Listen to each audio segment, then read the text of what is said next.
Hello, boys and girls, children of all sizes. Welcome back to the Mr. Sitter podcast. Welcome to 2023. Happy New Year, and thanks for being back. Thanks for coming back. If you were listening along just for the World Cup, I promise you the it's gonna be good from here on out. All right, it's gonna be fun. It's gonna be the same tone. It's gonna be the same dude. It's gonna be the same kind of shit. But we may have some big surprises in store for you in the coming weeks. Stay tuned for that. But if you've been enjoying it, then please follow along in the next couple of weeks. I'm going to be doing a weekly episode, and it's all going to just be chatting about the shit that happened on the weekend. Thankfully, I don't have to take up too much of your hair. Today, you can go to the beach if you're in Australia, which I assume most of you are. It's hot as fuck. Get out of here. Don't listen to podcasts. Unless, of course, you listen to podcasts at the beach, in which case, play this episode twice. Nonetheless, it's going to be a shorty and a sweetie because I've adopted a kitten and I want to play with her. I don't want to talk to you guys that much, to be honest, today. And second of all, because it was an FA Cup round, the Premier League wasn't really around. You know, the Premier League is always around, even when it's FA Cup time. But like, there's nothing fun to discuss in that space. I more so want to chat about the kind of the in-between the World Cup and the now in terms of the off-pitch stuff. Because that's the ethos of this podcast, really. It's the funny in-between moments in this game of football that we love so dearly. And heaps of it happened. Heaps and heaps of funny shit happened that we are going to extrapolate on. But frankly, I've got to put my cards on the table, guys. I've not watched a single game of football since the World Cup. Honestly, I can't be fucked. I just burnt out by just watching too many games. I watched all 64 in case I didn't actively publicize that enough. So yeah. I haven't watched the game, but I have been following the news, and I have been watching all of the highlights of everything that's been happening. Not a great deal of funny stuff has gone down in the interim, as far as like football wise, but the off the pitch stuff is just as usual during transfer window. But we're going to start with the World Cup final itself, which was amazing. Of course, we chatted about it heaps in both the episode the day after and the episode recapping the entire World Cup. Absolutely amazing match, amazing celebrations, amazing that Lionel Messi gets to add the World Cup to his just bloated resume of trophies and personal accolades. But one thing that is absolutely not amazing is Salt Bae. You guys remember Salt Bae? Salt Bae went viral a few years ago for an eccentric way of putting salt on steak, and also because he kind of looked like, I don't know, Morpheus meets somebody like a Dothraki meets like a midget Morpheus Dothraki. That's what Salt Bae looks like. I'm sure no one's ever said those sequence of words in that order before. Anyway, Salt Bae, somehow, he's on the pitch celebrating with the Argentina players. He's not Argentinian, he's fucking Turkish. Don't know how he got on, pure fame, and he basically went around annoying everybody for selfies. He's done this many times in the past with other famous footballers. He went up to Lionel Messi 3 different times and got rejected twice before getting his all-important photo, and like Walter Zenga, the former Inter and Italy goalkeeper, came out and said, I couldn't get a ticket to the final, they wouldn't let me come, but yet Salt Bae's on the pitch celebrating, which, cranky old manism aside, you kind of like, yeah, you totally agree, right? Like, why the fuck was Salt Bae there? Why not Low Cash? You know what I mean? But nonetheless, it didn't really bother me that much in the moment, but the aftermath bothers me because there was this big thing there where people were unliking the Instagram photo that had the most likes in history, which was this photo of an egg. I don't remember seeing this egg photo, but you know, they don't need my like. People were actively unliking the egg photo so that the photo of Lionel Messi lifting the cup could become the most liked photo in the history of Instagram, and they succeeded. This very much happened, and I don't even think that the unliking of the egg photo really tipped the scale that much in that regard. But there has been conjecture of late that the trophy in said photo is a fake, and that the real trophy at that exact moment the photo was being taken was in the possession of Salt Bae.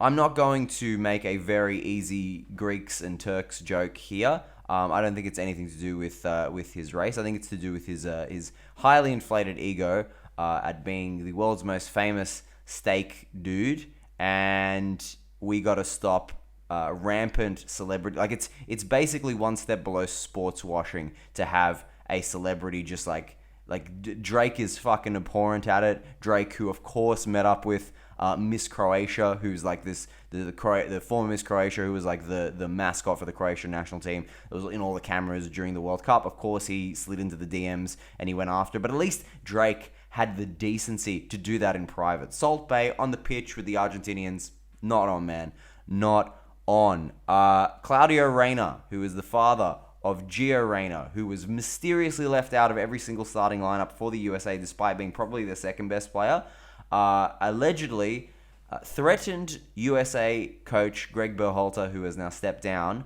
to like expose details about his past and his playing career if he didn't play his son. Which, first of all, proper wog shit for the Reyna family. I don't know. I think that they're Mexican, right? They got to be Mexican or something there or thereabouts. They got to be Hispanic Americans. I don't think that's Italian, but that's some Italian shit, man. Blackmail the coach. I don't know what Greg Berhalter seems like the most PG white toast guy in football, so I'm not sure exactly what he threatened to expose. It might be that he wasn't a very fucking good player. Breaking news. Okay, this one I really like. Kaoru Mitoma, a guy who I have praised to the high heavens. He is the left winger for Brighton and Hove Albion and Japan. He was monstrous in the World Cup whenever he came on. He's been monstrous for Leicester whenever he's played. He apparently rejected a offer of a professional footballing contract despite it being his great life's passion at 16 years old so that he could go to uni. He finished his uni degree and he wrote his thesis on dribbling. Not dribbling. Like, he wasn't a biologist, not dribbling like a baby, dribbling like what he does for a job. He wrote his thesis on dribbling, and included in the project for his dribbling thesis was footage that he used, that he made himself of, like, he stuck a GoPro to his head and he filmed himself dribbling through cones. Like, this is a part of it. In case I needed to fucking love this guy more, get him out of Brighton. Get him to Juve. That would be my New Year's resolution. That's not how those work. That would be my Christmas present, guys. Make that happen for me. Get Mitoma to Juve, and I'll buy every single fucking jersey. That's how you get all my money.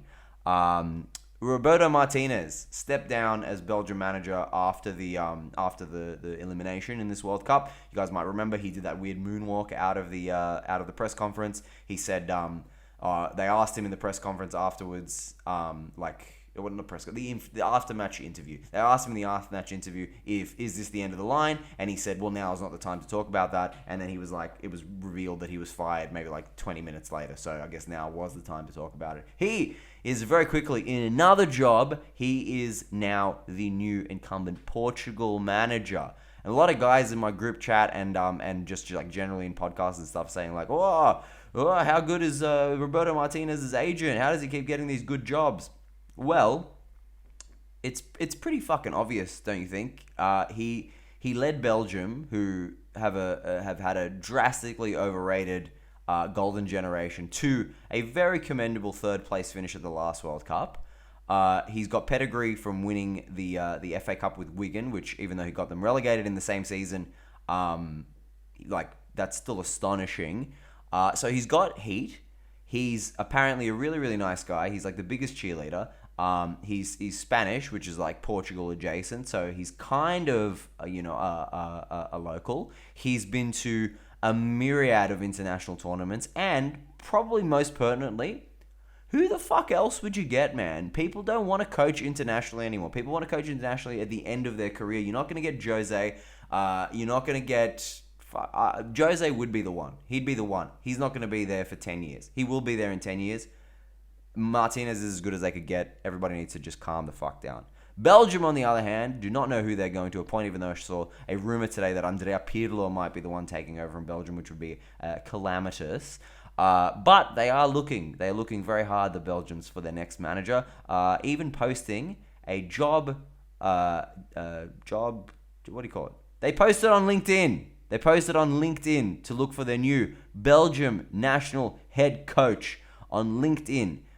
So I applied this morning. I don't know if I'll make it to the next round, but I'll keep you guys posted here on that. Nice news, Sebastian Haller, who made a big money move from Ajax to Borussia Dortmund in the summer, and then it was immediately discovered that he had a testicular tumor. He's back in training, having made a full recovery, which is fucking awesome because Sebastian Haller, much to the chagrin of West Ham fans, is actually a really good player, having scored in every single game of Ajax's group stage last season in the Champions League. He's damn good. Borussia Dortmund need him so badly, and it's a great story when anybody, let alone an athlete that you highly admire, makes a recovery like that. So go Sebastian Haller, excellent striker. Speaking of excellent strikers, João Felix, trapped in the prison of Atletico Madrid for I think like 3 or 4 seasons now, and just like the rhetoric gets so old, and it's like a broken violin that he's just like, he should not have gone there. His style does not suit Diego Simeone's football of a fucking murder ball. He's a fantasista. He shouldn't be made to press. He shouldn't be made to defend and exclusively do that. He's now at Chelsea, where he's probably not going to do much because Chelsea kind of suck. But at the very least, he's away from Diego Simeone, who will be away from Atletico Madrid. He is going to leave his position, having been there for like 15 years. He's going to leave at the end of this season. And I do wonder if Atletico, the board, having made a pretty fucking hefty investment on João Felix, were kind of pretty insistent that, you know, you need to play this, you need to make this guy the crown jewel, you need to make him the centerpiece of our entire project. And Simeone is like, no, I'm going to keep doing what I'm doing. And then they basically agree to ship João Felix off. It's a dry loan, there's no option, doesn't matter. He's going to be back in 6 months when Simeone is gone. So I can only imagine that combination led to this kind of parting of ways. But that's my conspiracy for the day, which isn't particularly, it's not a real particularly hot take. I'm gonna come up with more hot takes. You guys let me warm up, all right? I haven't done this in a few weeks. I'll come up with the hot takes, and you know that I'm right about all of them. Otherwise, you wouldn't be here. I did actually have a hot take, which is coming in hot, but we'll talk about that in just a little bit because there's more to chat about, like Gareth Bale retiring, the great, legendary, probably Wales' best player. I didn't see George Best play because I'm not 100, but yeah, he is Wales' best player. Fuck it, I don't care what you think. He is Wales' best player, one of the best players to play for Real Madrid, one of the best players to play for Tottenham Hotspur. Absolutely glittering career. There is one season for Spurs where he really just exploded, where he scored, I can't remember the exact, I think it was 9, which is the most out of any player to score. He scored 9 outside of the box shots, which is the most, I think, by far of any player in history. You did not want him getting the ball outside of the box.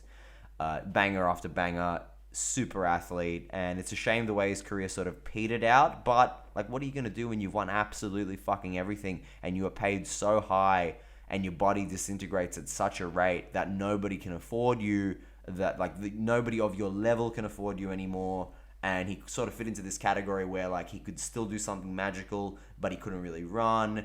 So it's kind of a sad end to his career, but he did take Wales to a World Cup, which is something they hadn't done since I think the 80s.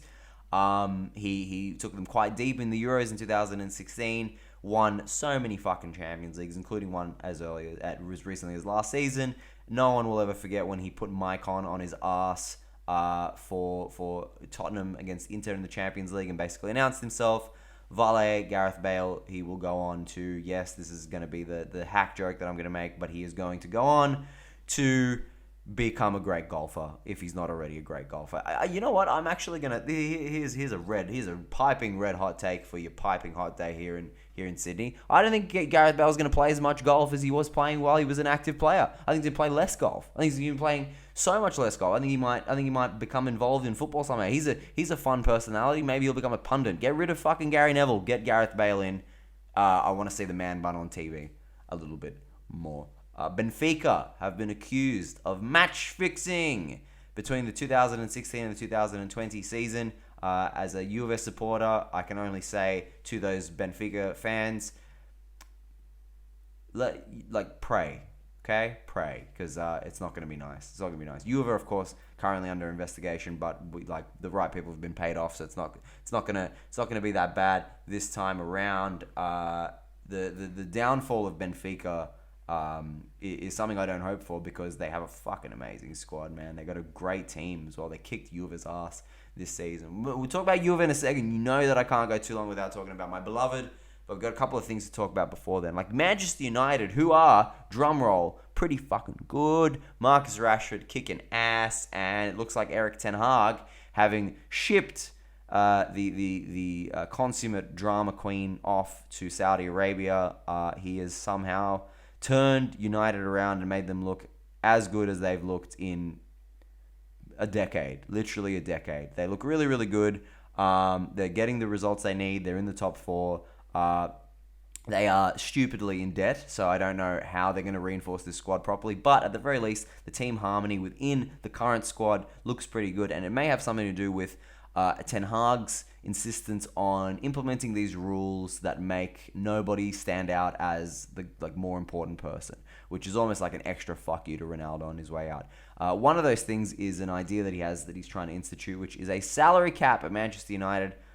It's the first time I've ever heard of a salary cap being club specific, but he doesn't want any of the teammates feeling like they're not as good as their teammate who is being paid more. I don't know how they're going to attract top tier players without offering them stupid contracts, which was kind of Manchester United's MO over the last 5 years. But hey, we'll see what happens there. Speaking of the big Portuguese diva, he did go to Al Nassr, which is the club in Saudi Arabia. I'm not sure how good they are, but they're pumping for it, man. They gained 9 million followers since Ronaldo joined, which it's kind of theoretically the contract is already paid for himself.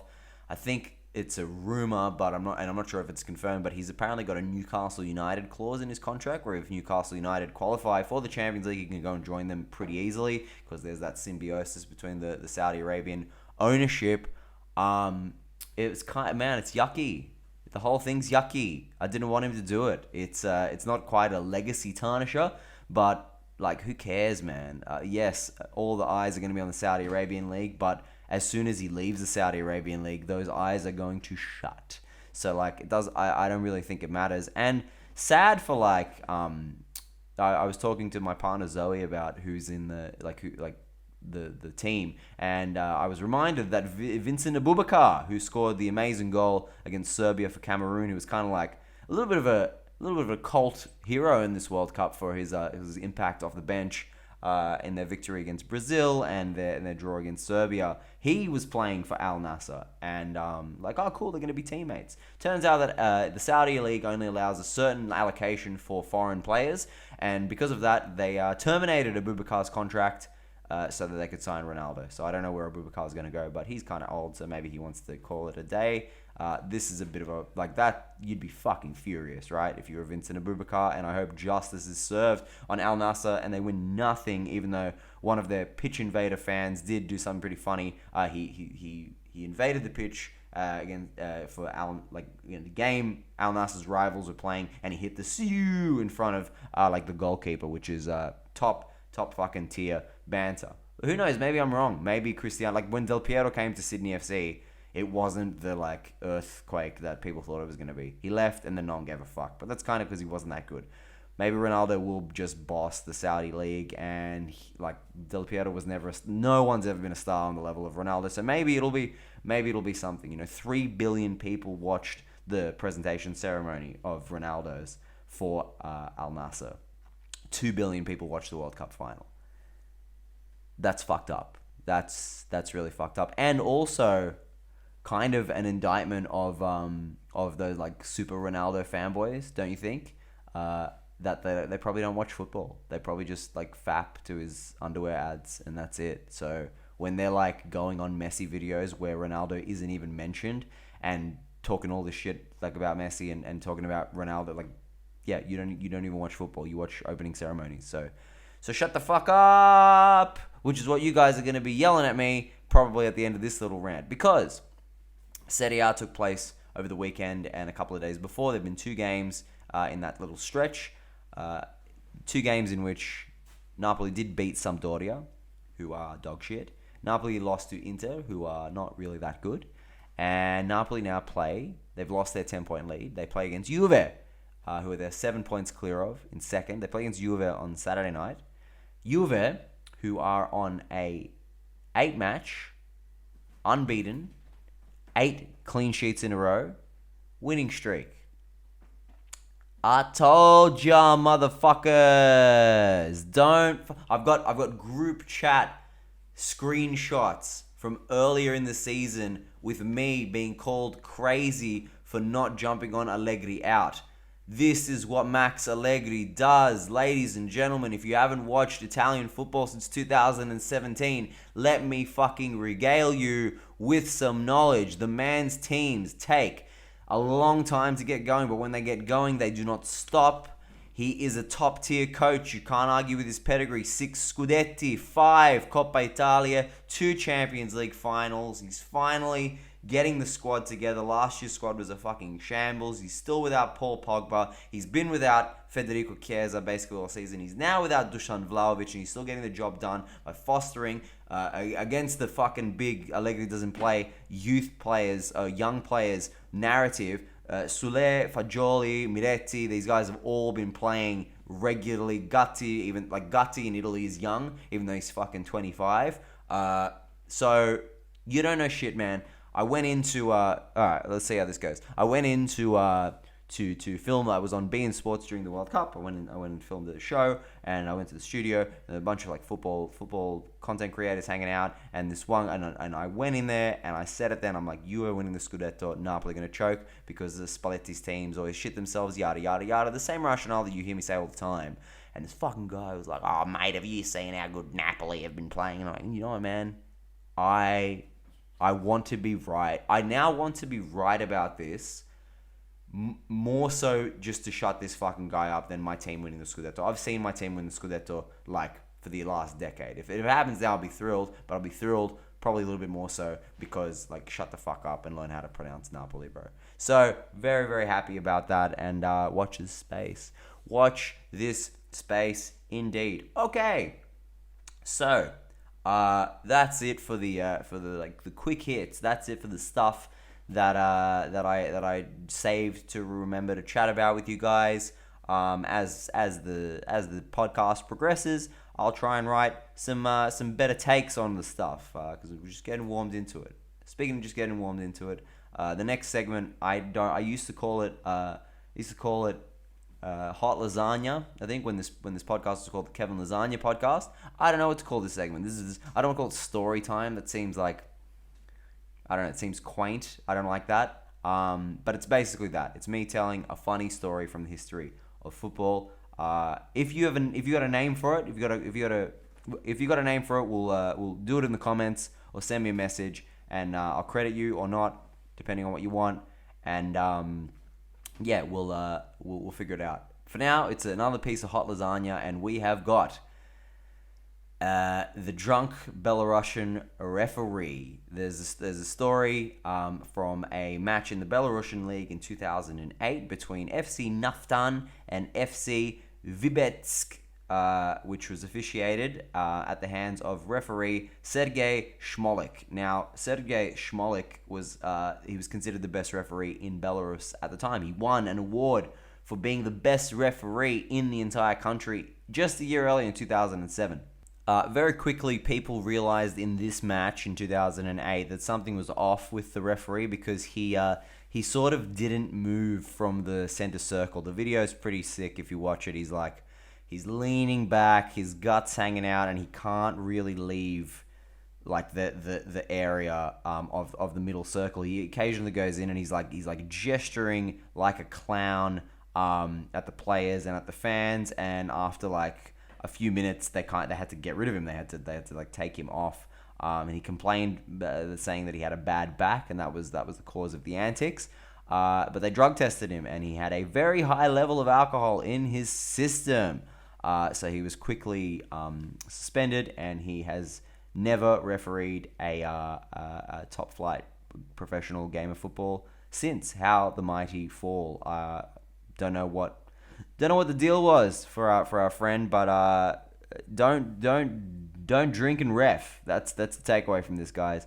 Don't drink and ref. It's very hard to get away with, especially when you're reffing at the top level of a European country, even one as minnowy as Belarus.